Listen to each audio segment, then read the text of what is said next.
Welcome to Yashwant channel friends. ಇವತ್ತಿನ ವಿಡಿಯೋದಲ್ಲಿ ನಿಮಗೊಂದು ಉಪಯೋಗವಾಗುವಂಥ ಟ್ರಿಕ್ ಹೇಳ್ಕೊಡ್ತೀನಿ ನೋಡಿ. ಹಳೆ ದುಪ್ಪಟ್ಟ ಇರುತ್ತಲ್ವ, ನೆಟ್ಟೆಡ್ ದುಪ್ಪಟ್ಟ ಎಲ್ಲರ ಮನೆಯಲ್ಲಿ, ಅದನ್ನು ಒಂದು ರೌಂಡಾಗಿ ಕಟ್ ಮಾಡ್ಕೊಳ್ಳಿ.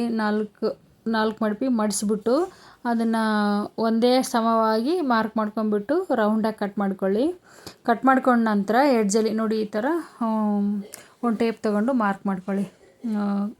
ಕರೆಕ್ಟಾಗಿ ಕಾರ್ನರಿಂದ ರೌಂಡಾಗಿ ಒಂದೇ ಅಳ್ತೀನಿ. 13 ಇಂಚು ತೊಗೊಂಡಿದ್ದೀನಿ, 13 ಇಂಚಸ್ಸು ರೌಂಡಾಗಿ ಮಾರ್ಕ್ ಮಾಡ್ಕೊಳ್ತಾ ಇದ್ದೀನಿ. ಮಾರ್ಕ್ ಮಾಡಿಕೊಂಡು ನೋಡಿ, ಮಾರ್ಕ್ ಮಾಡ್ಕೊಂಡಿದ್ದೀನಲ್ವ, ಅದ್ರ ಮೇಲೆ ಕಟ್ ಮಾಡ್ಕೊಳ್ಳಿ. ಅದು ಪೀಸು ರೌಂಡಾಗಿ ಸಿಗುತ್ತೆ.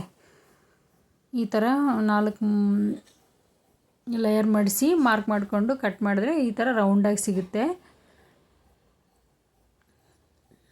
ಈ ರೌಂಡಾಗಿರೋ ಪೀಸನ್ನು ಎಡ್ಜಲ್ಲಿ 1 ಇಂಚು ಮಾರ್ಜಿನಲ್ಲಿ ಈ ಥರ ಮಡಿಸಿಬಿಟ್ಟು ಸ್ಟಿಚ್ ಮಾಡ್ಕೊಳ್ಳಿ. ಮಷಿನ್ ಇದ್ದರೆ ಮಷಿನಲ್ಲಿ, ಇಲ್ಲದೇ ಇದ್ದರೆ ಕೈಯಲ್ಲಿ ಸ್ಟಿಚ್ ಮಾಡ್ಕೊಳ್ಳಿ.